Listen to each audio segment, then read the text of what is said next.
إن الحمد لله نحمده ونستعينه ونستغفره ونعوذ بالله من شرور أنفسنا ومن سيئات أعمالنا. من يهديه الله فلا مضل له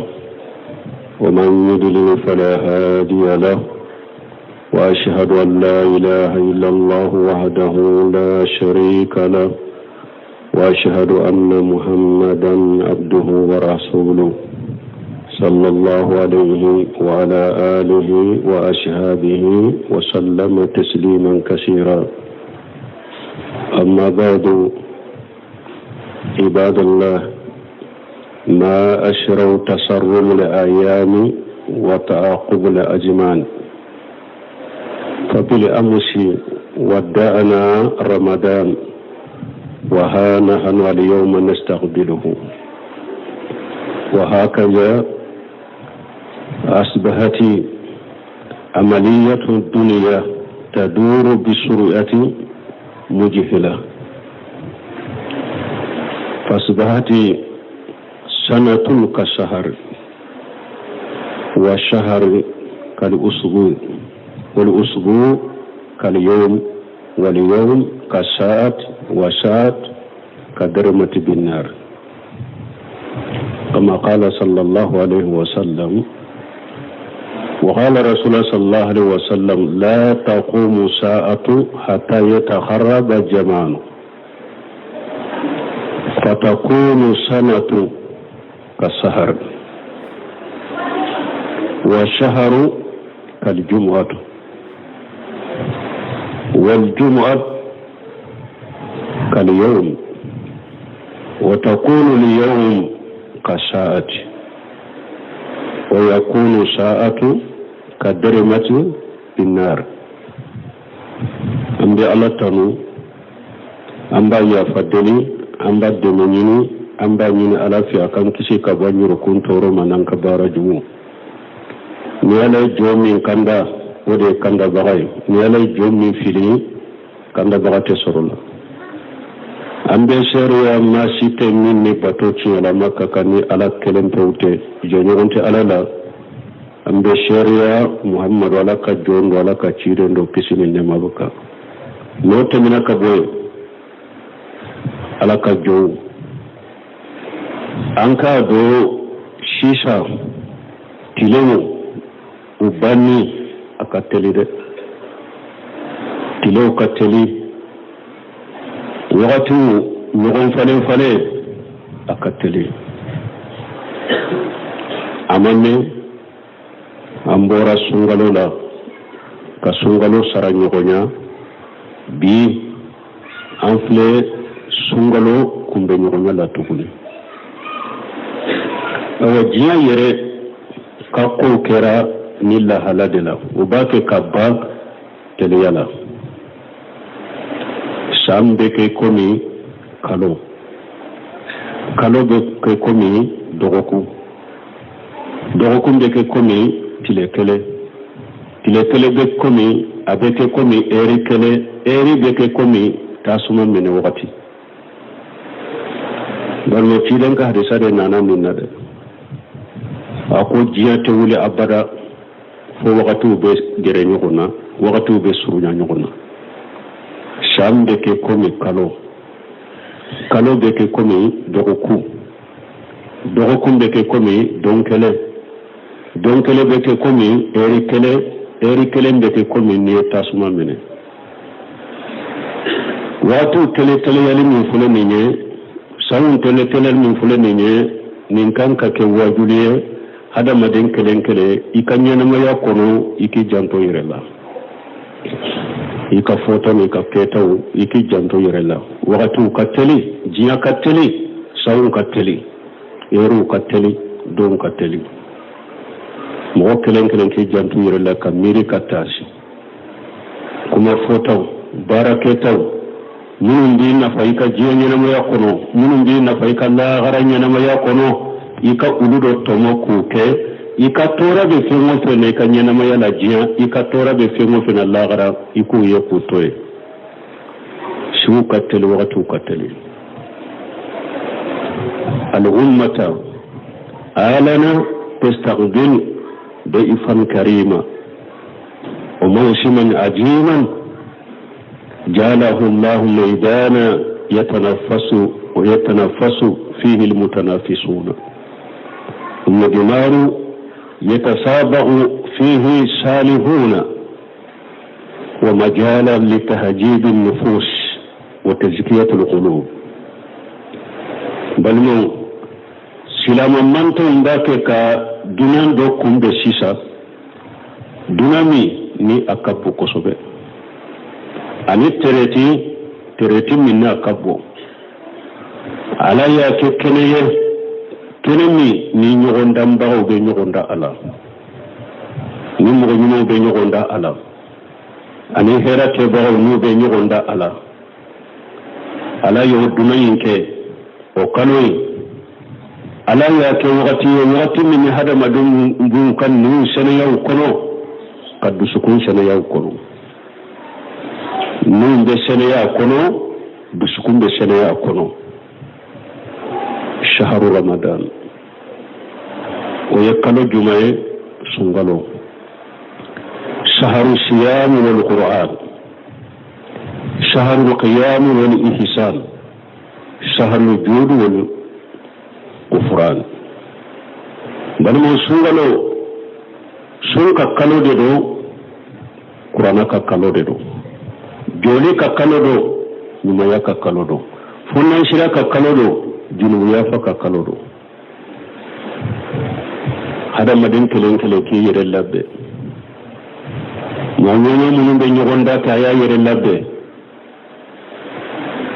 balle amba fo hari junubu to ala sosolaw munu faratu lendo de ki labbe dunan yesilemba ma dunan minye dunan baye an abi hurairah radiyallahu anhu qala qala rasulullah sallallahu alaihi wasallam idza dakhala shahru ramadana futihat abwabu as-samai wa ghulqat abwabu an-nar wa sulsilat as-sayatin abu hurairah ko cidan ko kisinin ne mabaka konni sungalo nana sankaba dawbe dayele tasuma bondawbe datugu shaytanu be sirin ko jolowola ni hadisa do nana ni abu hurairah radiyallahu anhu qala qala rasulullah sallallahu alaihi wasallam idha kana awwal laylatin min ramadana سفدت الشياطين ومرضت الجن وغلقت أبواب النار فلم تفتح منها باب وفتحت أبواب الجنة فلم يغلق منها باب وينادي المنادي يا باغي الخير اقبل ويا باغي الشر اقشر ولله أطهاء من النار وذلك في كل ليلة أبو ريتا كو تشيدون كو نسونغالو دونا دبي سونغالو سوفلو شيطاني بمنا كوشري أني جنة كنا جلو سونغالو دبا سوفلو شيطاني بمنا كشري أني جنة كنا جلو وبمنا كشري تاسوا بوندا دبدا تغو da kelente yelala abebe datu arjanna bunda bebe dayele da kelente tugu ala wala ni kala dobe wala ni kay awa hera nyini naw ayanye shide akana hera nyini naw ayanye shi akana bone nyini bagaw aw kaddan siralla wala ni kala dobe wala ni ka berni mfo awa sungalo de pia don folo fokata ba do be alaba ka jondo kan horonya ka bo jannaba tasmama balma ni sungalo bay asumbe ke sababu ka hada maden ni senaya kalli man yajiri ka alanya siranya dima qala ta'ala ya ayyuhalladhina amanu kutiba alaykumus siyam kama kutiba alal ladhina min qablikum lallakum tattaqun alakum mu'minun ne ala yesun ka fardaye komi ni sunke mo ka farda chomi mo mun tamina awni naw sunna sumbe ke sababu ye ka ke alaya serenya bagoye sumbe hada maden ni senya ka dusukun senya de kalli mane de sabati dusukun kono kala ne serenya gidi dusukun kono sumbo kede awon mo sumbe ke sababu ye ka hada maden mabbo jannabata asmama ciiden ko man sama yawma fi sabilillah بعد الله وجهه عن النار 70 خريفا ciiden ko ni mo donkale ni ya su ala kasirala ala bi ni dawgo jannabata asmama abu mabbo jannabata asmama samba bi wala fula dalmo nakira ko donkale su o be hadama dem mabbo jannabata asmama samba bi wala fula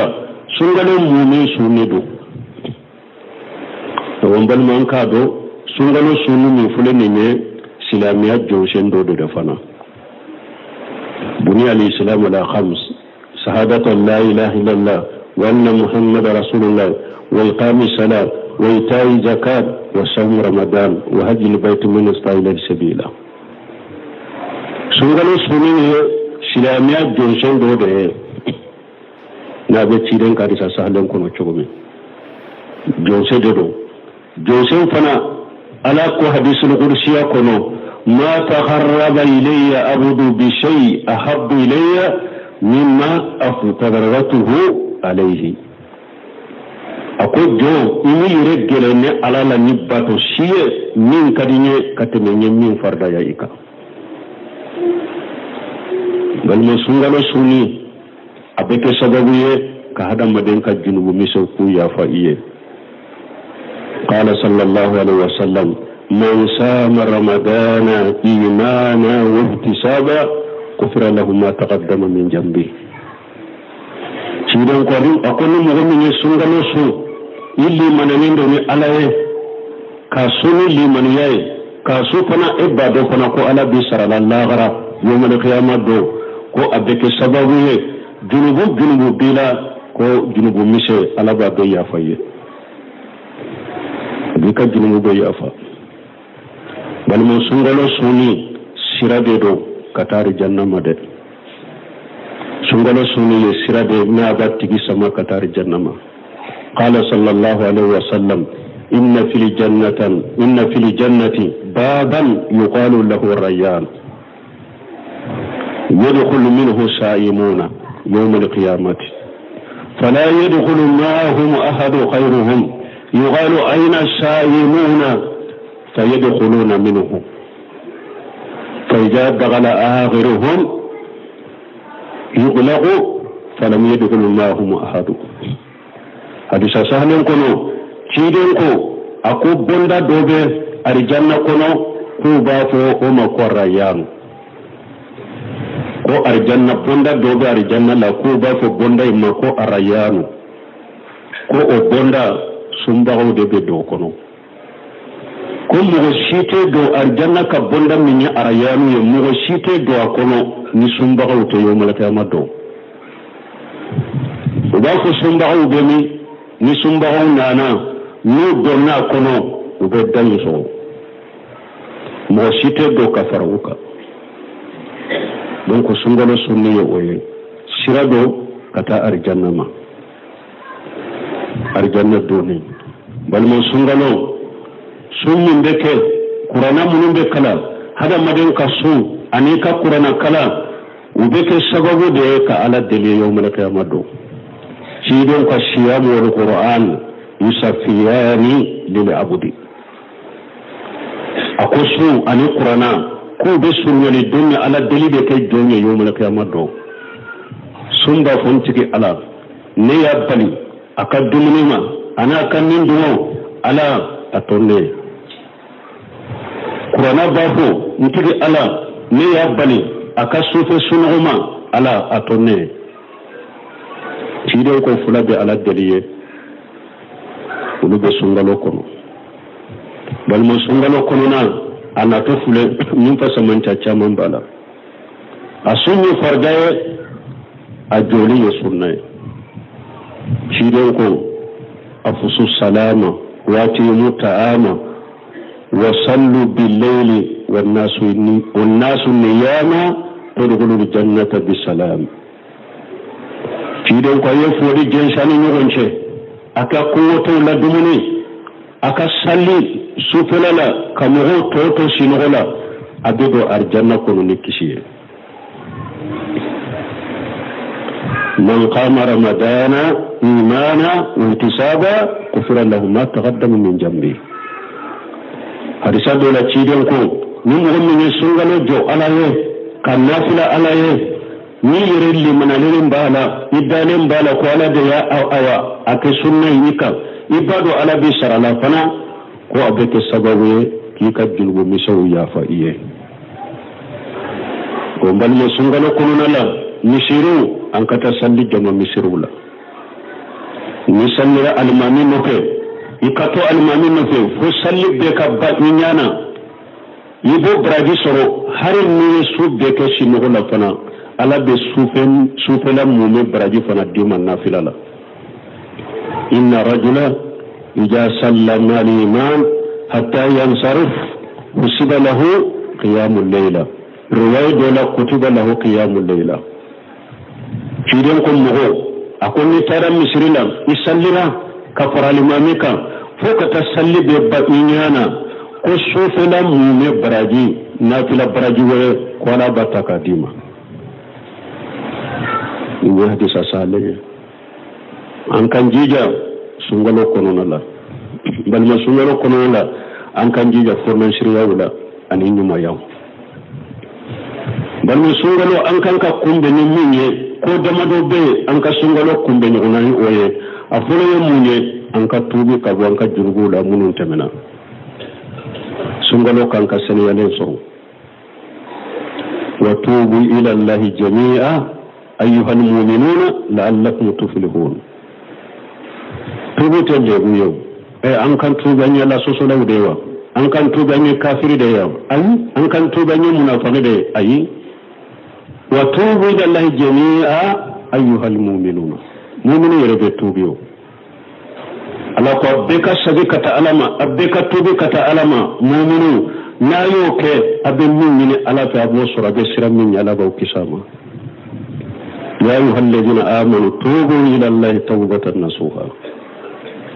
ala ko mu'minu ayi tubi kata alama kunnan jiha tubu inna allaha yuhibbu tawabina wa yuhibbu mutatahhirina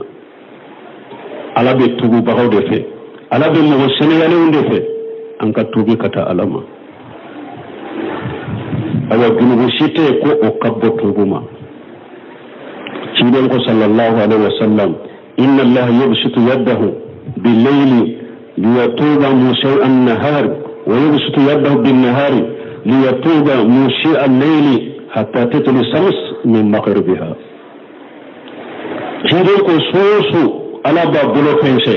pour mo mununi ala soso ko tileferala aka tubi sofelala ala ka tubu mina tilewo tile ala ba ka bolo fese pour mo mununi junubu ke sofelala pour aka tubi ala ka tubu mina awa ciden ko soso nimbeke tilewo tile nimbeke fokata tile bo tile binna an ka tubi kata alama kunnan ja tubu ka songalon makono بارك الله لي ولكم في القرآن الحكيم ونفعني وإياكم بما فيه من الذكر الحكيم أقول قولي هذا واستغفر الله لي ولكم ولسائر المسلمين من كل جنب واستغفروه إنه هو الغفور الرحيم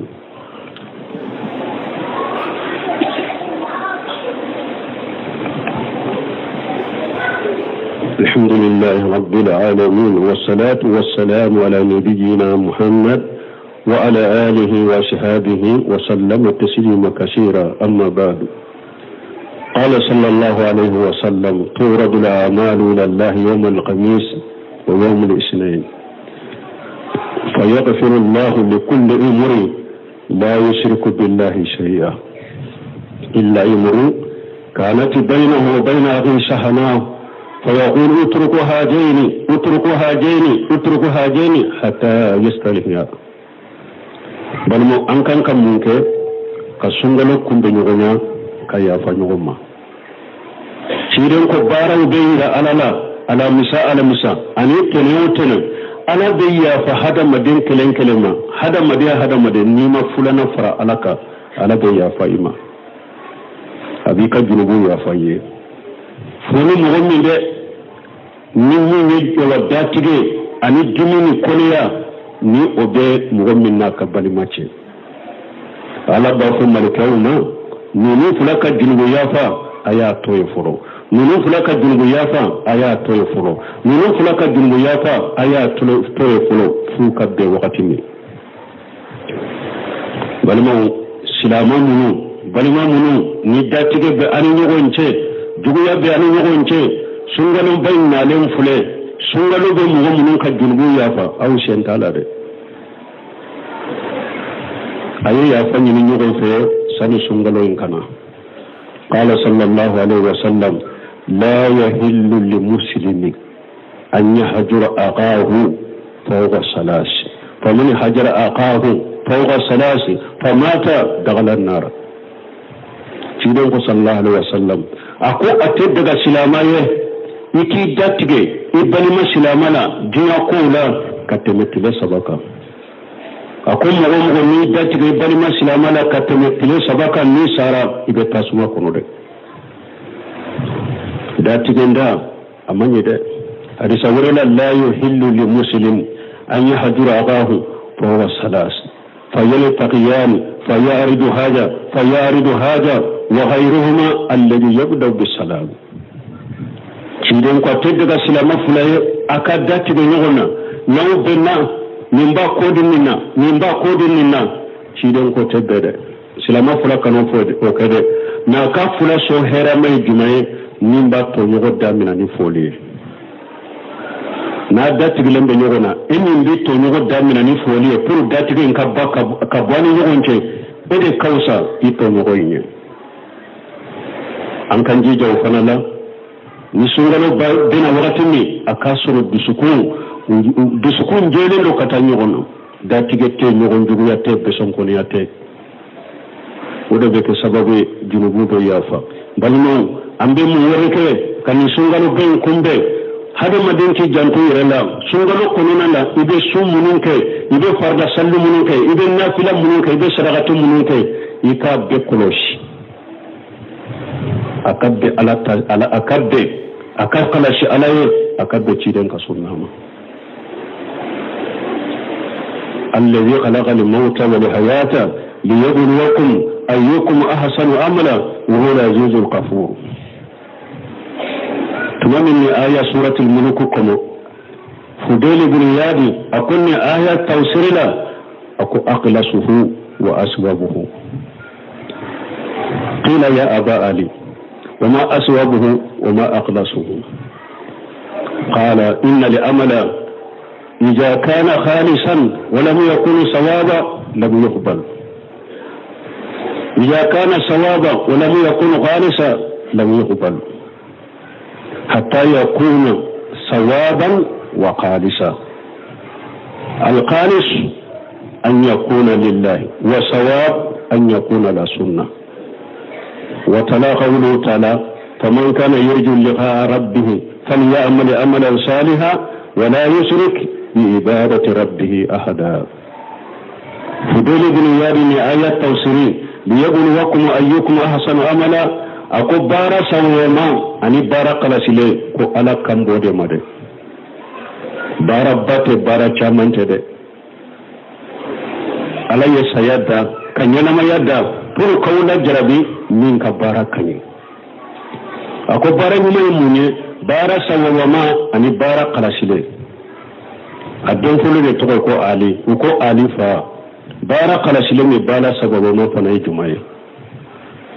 akun ni bara kala shira alaye amma ke sawabaye atemina ni bara kira sawabaye amma khalashi atemina akofo baraka khalashi da kake sawabaye khalashi munye baraka ke alakama an yakuna lillahi khalashi munye baraka ke alaye sawabaye munye an yakuna la sunna baraka ke ciden ka sunnaka sallallahu alaihi wasallam وكفى آية كلام ako alako ni mogo min be alako be nyogonya jigi yomal qiyamah do ikabara ke bara min nite fuy fara alaka baraina dongo sungalo batu munum bena nin ko fula an kan janto nin ko fula la de nin ko fula be sarati bele ba fula e no be bara minna alamma ko dala ala ba minna men no masabati bara minna alamma ko sitala baraka ke ala kilempuye ka kalashi alaye barau kabbe ciiden ka sunnama ala ko qur'ana kono wama ataakum rasulu faquduhu wama nahakum an fantahu ako ciiden min di awma sariyala ayomina ciiden ya bali minna ako toy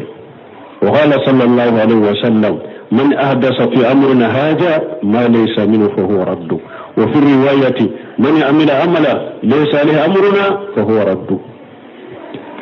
تيدون كل مسلم الدين من فلمية من مغوم ويكو قرطة كادو دين كنو من تا كنو يكبار بسجيم الله غرا على تيسرا ناتوغو دولا من مغوم ويبارك بارا من على تيدون يامري كانتاكا يكبار بسجيم الله غرا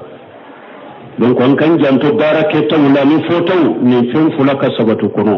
إخلاص بسكون كلا سلو كك على كلمته كما وما أمروا إلا ليعبدوا الله مخلصين له الدين هذا ما دين من يمرني فيه فوق على بتو كبتو كلاش علي على لله الدين الخالص بسكون كلا سلو بارو كبتشيرن كسنما ومن ما سنغلو بارا من بكا كنو قرانا كلام با كنو بارا من كاكا كنو نافلة سلو با كنو بارا من كاكا كنو نما يبيا كنو bara yinunga ken kaka ko kono sinji tugu an kan labbe sungalo ni nunu ye bara ye nu braji kabo kosobe sungalo kono mbe ala deli ala ka sungalo ala ka ira anyumala katubu no yanye kabonka junubula kan kalli manawni ala yesranyo jidi akono ka kenya dama sini kenya dama ani farifoni batula kadusugun kala sidama akono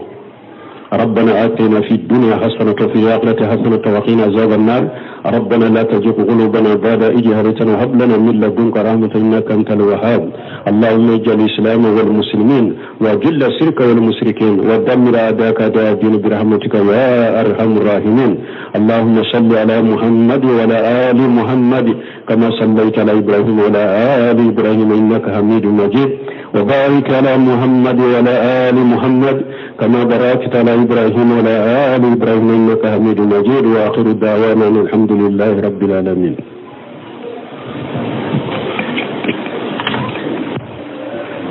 إن الحمد لله